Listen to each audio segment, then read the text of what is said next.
నమస్తే welcome to వార్తలు వాస్తవాలు. నేను సురేష్ కట్ట.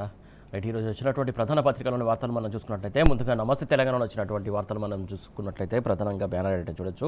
కుట్రలో జల సమాధి, కేసీఆర్ నిరపరాధి అంటూ కూడా బ్యానర్ ఐటమ్ మనం క్లియర్ కట్గా చూడొచ్చు. ఏదైతే ఘోష్ రిపోర్టు గోదావరిలోకి అని చెప్పేసి ఇక్కడ బ్యానర్ ఐటమ్ మనం క్లియర్ కట్గా చూడొచ్చు. కాళేశ్వరం కమిషన్ నివేదిక చెల్లదు, హైకోర్టు సంచలన తీర్పు ఇచ్చింది నిన్న. దానికి సంబంధించి ఇక్కడ వార్త చూడొచ్చు. దాని ఆధారంగా ఎవరిపైన ఎలాంటి చర్యలు తీసుకోవద్దని కూడా కోర్టు స్పష్టం చేసింది. ఆ అంశం సంబంధించి ఇక్కడ వార్త చూడొచ్చు. కడిగిన ముత్యాల కేసీఆర్, హరీష్ బురదలో కూరుకుపోయిన కాంగ్రెస్ సర్కార్ అంటూ కూడా ఈ వార్తను బట్టి మనం అర్థం చేసుకోవచ్చు. హైకోర్టు ఇచ్చినటువంటి తీర్పును బట్టి మనం చూడొచ్చు. ఇంకా డీటెయిల్గా చూసే ప్రయత్నం చేద్దాం. ఏదైతే సెక్షన్ 8(b)(c) నిబంధనలు కమిషన్ ఉల్లంఘించిందంటూ కూడా కోర్టు చెప్పినటువంటి సందర్భం. విచారణలో నిర్ధారిత విధానాలు, నిబంధనలు పాటించలేదు, అలాగే సాక్షులుగా పిలిచి ఏకపక్షంగా దోషులుగా నిర్ధారిస్తారంటూ కూడా కోర్టు ప్రశ్నించింది. ఇది ప్రాథమిక హక్కులు, సహజ న్యాయ సూత్రాలకు విరుద్ధం, పరిధి దాటి కొందరి ప్రతిష్టకు భంగం కలిగించేలా వ్యాఖ్యలున్నాయి. జస్టిస్ పిసి ఘోష్ నివేదికపై హైకోర్టు ధర్మాసనం ఆక్షేపణ, అలాగే ఏదైతే న్యాయస్థానం సంచలన తీర్పుపై సర్వత్రా కూడా హర్షాతిరేకాలు వ్యక్తమైనటువంటి సందర్భం మనం చూడొచ్చు. నిన్న కాళేశ్వర విజయంపై మిన్నటిన బీఆర్ఎస్ సంబరాలు. ఏదైతే కాళేశ్వరం ప్రాజెక్టు అంశం సంబంధించి విజయం సాధించడంతో బీఆర్ఎస్ కేడర్ మొత్తం కూడా పెద్ద ఎత్తున సంబరాలు జరుపుకుంది. దానికి సంబంధించి క్లియర్ కట్ చూడొచ్చు. పలు చోట్ల జలనేత కేసీఆర్ చిత్రపటాలకు క్షీరాభిషేకాలు, అలాగే పటాకులు కాల్చి స్వీట్లు పంపిణీ చేసి ఆనందోత్సాహాలు జరిపారు. ఇక్కడ చూడొచ్చు. హైకోర్టు తీర్పును హర్షిస్తూ సిద్దిపేట జిల్లా తొగుట మండలం చందాపూర్ గ్రామ పరిధిలో గల కూడవెల్లి వాగులో కేసీఆర్ చిత్రపటానికి జలాభిషేకం చేస్తున్న బీఆర్ఎస్ నాయకులు అంటూ కూడా ఇక్కడ ఫోటో క్లియర్ కట్గా చూడొచ్చు. ఇక డీటెయిల్గా చూసుకున్నట్లయితే నిప్పులాంటి నిజం నీళ్లను చీల్చుకుంటూ నిటారుగా పైకెగిసింది. అబద్ధాల ప్రవాహాన్ని అడ్డుకుంటూ ఆనకట్టై వెలిసింది. ఆ ఆనకట్టే కాళేశ్వరుడి సాక్షిగా కాళేశ్వరం ప్రాజెక్టు అగ్ని పునీతై అవతరించింది. ముక్తీశ్వరుడి సాక్షిగా అన్ని ఆరోపణల నుంచి విముక్తమైంది. కాళేశ్వరం గెలిచింది. తెలంగాణ మరోసారి గెలిచింది. కేసీఆర్ జల సంకల్పం సమున్నతంగా నిలిచింది. సర్కారు వేసినటువంటి నేలబారు ఎత్తుగడ ఎదురుతన్నింది. తమ్మిడిహట్టికి వకల్తా పుచ్చుకున్నటువంటి ఘోష్ కమిషన్ నివేదికను అడ్డం పెట్టుకుని తెలంగాణ జలదాతను వేధించాలనుకున్నటువంటి కాంగ్రెస్ కుట్రలో పటాపంచలయ్యాయి. ఉన్నత న్యాయస్థానం భగ్నం చేసింది అంటూ కూడా ఇక్కడ వార్త చూడొచ్చు. సీఎం హోదాలో ప్రజల కోసం తీసుకున్నటువంటి నిర్ణయాలను రాజకీయ జోక్యంగా చిత్రీకరించినటువంటి జస్టిస్ ఘోష్ కమిషన్ కాస్త ఘోష్ నివేదికను వేస్ట్ అంటూ ధర్మాసనం బుట్ట దాఖలు చేసింది. దానికి సంబంధించి చూడొచ్చు. దుర్బుద్ధితో చేసే పనులు దుఃఖంతోనే అంతమవుతాయని మరోసారి రుజువైందంటూ కూడా చెప్పొచ్చు. ఇక్కడ కూలేశ్వరం అని కూసినోళ్ళు జల ప్రదాతపై బురద చల్లేందుకు పనినటువంటి పన్నాగం పటాపంచలయ్యింది. మహాజల సౌధం నిర్మాతలపై విషం చిమ్మటమే లక్ష్యంగా వేసుకున్నటువంటి కమిషన్ వండివాచినటువంటి నివేదిక ఇక చిత్తు ప్రతి విలువ కూడా చేయదు.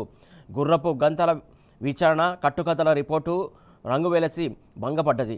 మొత్తానికి ఓవరాల్గా చూసుకున్నట్లయితే టార్గెట్ కేసీఆర్, అసలైన మిషన్ అందులో భాగమే పీసీ ఘోష్ కమిషన్, పాలకుల తానలకు తందనాల మహత్తర కసరత్తు. ఏదైతే ఘోష్ కమిషన్ సంబంధించి మొత్తం ఆ రిపోర్టు మొత్తం తప్పుల తడకగా హైకోర్టు వర్ణించినటువంటి అంశం సంబంధించి చూడొచ్చు. దాని కింద ఇంకా డీటెయిల్గా చూసుకున్నట్లయితే కుట్రలు కూలిపోయినాయి అంటూ కూడా నిన్న బీఆర్ఎస్ వర్కింగ్ ప్రెసిడెంట్ కేటీఆర్ కూడా స్పందించారు. దానికి సంబంధించి ఇక్కడ మనం చూస్తున్నాం వార్త. కాళేశ్వరంపై నిజానిదే ఘన విజయం సాధించింది. ఈ తీర్పు చిల్లర ప్రచారానికి చెంపపెట్టు లాంటిదంటూ కూడా కేటీఆర్ అభివర్ణించినటువంటి అంశం సంబంధించి క్లియర్ కట్గా చూడొచ్చు. గాంధీ భవన్లో తయారైనటువంటి పీసీసీ నివేదిక, ఏదైతే ఈ పీసీసీ నివేదిక గాంధీ భవన్ వేదికగా తయారైందే తప్ప ఇంకో రకంగా కాదంటూ కూడా కేటీఆర్ చెప్పుకొచ్చినటువంటి సందర్భం. బీఆర్ఎస్ తరఫున హైకోర్టుకు ధన్యవాదాలు తెలిపారు. కసబ్ ఉగ్రవాది, రేవంత్ దొంగనే అనేది వాస్తవం అంటూ కూడా ఆయన ఆరోపించినటువంటి అంశం. ఈరోజు గెలిచింది తెలంగాణ ప్రజలు, రైతులు. నెర్రెలు బారిన తెలంగాణ నేలను గోదావరి జలాలతో పునీతం చేయాలనే దృఢ సంకల్పంతో కృషి చేసినటువంటి విద్యాసాగర్ రావు, జయశంకర్ సార్, అద్భుతమైన ప్రాజెక్టు రూపకల్పనలో పాలు పంచుకున్నటువంటి ఇంజనీర్లు, కార్మికులు. ఓడిపోయింది మాత్రం దుష్ప్రచారం చేసినటువంటి కాంగ్రెస్. ఏదైతే దుష్ప్రచారం చేసినటువంటి కాంగ్రెస్ నిన్న హైకోర్టు తీర్పుతోటి ఓడిపోయిందని చెప్పేసి కేటీఆర్ చెప్పిన సందర్భం. గోదావరి ఈ నేలపైన పారుతున్నంత కాలం తెలంగాణ ఉన్నంతకాలం కేసీఆర్ కాళేశ్వరం గొప్పతనాన్ని ఎవరు చేరపలేరు, మర్చిపోలేరు అనేది నిజమైనటువంటి విషయం అని చెప్పేసి కేటీఆర్ చెప్పుకొచ్చినటువంటి అంశం. అలాగే 2 కమిషన్లకు కోర్టులో ఎదురు దెబ్బ తగిలింది. నాడు విద్యుత్ కొనుగోళ్లపై జస్టిస్ ఎల్ నరసింహారెడ్డి కమిషన్ తప్పుటడుగైంది. అలాగే నేడు కాళేశ్వరం పైన కూడా ఘోష్ అభాషు పాలయ్యారు. కోర్టు తీర్పులతో రాజకీయ కమిషన్లుగా తేలిపోయాయనే నిర్ధారణ కూడా తెలంగాణ సమాజం వచ్చిందంటూ కూడా చెప్పినటువంటి సందర్భం సంబంధించి క్లియర్ కట్కి ఇక్కడ మనం వార్త చూడొచ్చు. రైట్, ఇక్కడ సిబిఐ దర్యాప్తు కూడా కుదరదు, ఈ రిపోర్ట్లో అనేక లోపాలు ఉన్నాయంటూ కూడా అది ఇక బుట్ట దాఖలే అంటూ కూడా ప్రముఖ న్యాయవాది గండ్ర మోహన్ రావు కూడా నిన్న స్పందించినటువంటి అంశం సంబంధించి ఇక్కడ మనం వార్త చూస్తున్నాం. గోబల్స్ ప్రచారం గుట్టురట్టయిందంటూ కూడా కాంగ్రెస్కి ఇది చెప్పబెట్టు లాంటిదంటూ కూడా హరీష్ రావు నిన్న స్పందించినటువంటి అంశం మనం క్లియర్ కట్గా చూడొచ్చు. దానికి సంబంధించి డీటెయిల్గా చూసే ప్రయత్నం చేద్దాం. హరీష్ రావు గారు ఏం స్పందించారనేది 5th పేజీలో ఉంది. గోబెల్స్ ప్రచారం గుట్టురట్టు కూడా హరీష్ రావు స్పందించారు. ప్రాథమిక హక్కులు, సహజ న్యాయ సూత్రాలను విస్మరిస్తూ ఘోషించినటువంటి రిపోర్టు చెల్లదన్న హైకోర్టు. అలాగే అక్రమ కేసులకు భయపడేది లేదంటూ కూడా హరీష్ రావు చెప్పారు. దానికి సంబంధించి ఇక్కడ వార్త చూడొచ్చు మనం. రాష్ట్ర ప్రయోజనాల కోసం సర్కారుతో ఏ పోరాటానికైనా సిద్ధంగా ఉన్నామంటూ కూడా ఆయన చెప్పినటువంటి సందర్భం సంబంధించి ఇక్కడ వార్త చూడొచ్చు. ఆర్టీసీ కార్మికుల న్యాయమైన సమ్మెకు బీఆర్ఎస్ పార్టీ పూర్తిగా మద్దతిస్తుంది వారికి అంటూ కూడా ఆయన చెప్పారు.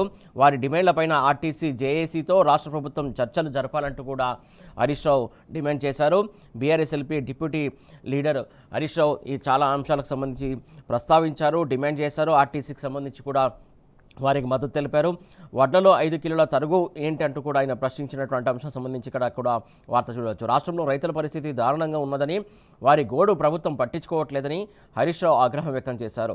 వడ్లలో 5 కిలోల తరుగు తీస్తున్నారని, మొక్కజొన్న, శనగలు పొద్దుతిరుగుడు కొనే దిక్కు లేదని విమర్శించారు. రుణమాఫీ పూర్తి కాలేదని, రైతు భరోసా పడలేదని, కరెంటు సక్రమంగా అందక రైతులు రోడ్డెక్కినా ఏ ఒక్క మంత్రి పట్టించుకోవడం లేదని మండిపడ్డారు. సో మొత్తం చూస్తున్నాం. ఇంకా డీటెయిల్గా చూద్దాం. ఇంకా మిగతా వార్త చూసుకున్నట్లయితే ఎక్కడికక్కడ బస్సులు నిలిచిపోయాయి. దానికి సంబంధించి ఇక్కడ వార్త చూడొచ్చు. తొలి రోజు ఆర్టీసీ సమ్మె విజయవంతమైంది. వేలాదిగా రోడ్డెక్కిన ఆర్టీసీ కార్మికులు. అంతటా డిపోలకే బస్సులు పరిమితమయ్యాయి. అన్ని డిపోల ఎదుట పోలీసుల పహారా కూడా కొనసాగింది. అద్దె బస్సులు తిరగడం పైన కూడా కార్మికులు ఫైర్ అయ్యారు, ఆగ్రహం వ్యక్తం చేశారు. ప్రత్యామ్నాయ ఏర్పాట్లలో కూడా సర్కారు విఫలమైందంటూ కూడా చెప్పొచ్చు. తీవ్ర ఇబ్బందులు పడుతున్నటువంటి ప్రయాణికులు, పలు సంఘాల మద్దతు కోరుతున్నటువంటి జేఏసీ నేడు ఉదయం మహాధర్నా కూడా ఆర్టీసీకి సంబంధించినటువంటి కార్మిక సంఘాలు పిలుపునిచ్చాయి. నేడు ఉదయం మహాధర్నా కూడా నిర్వహించనున్నట్టు తెలిసింది. మా బతుకులు ఆగం చేయకండి అంటూ మహబూబ్ నగర్ ఆర్టీసీ బస్టాండ్ వద్ద ప్రైవేటు డ్రైవర్లను బస్సులు నడపకుండా అడ్డుకుంటున్నటువంటి ఆర్టీసీ కార్మికులు. దానికి సంబంధించి ఇక్కడ క్లియర్ కట్గా ఫోటో చూడొచ్చు. రైట్, ఇక ఈ అంశాలకు సంబంధించి చూసాం. ఈ అంశాలకు సంబంధించి విశ్లేషణ కొనసాగించే ముందు ఇప్పుడు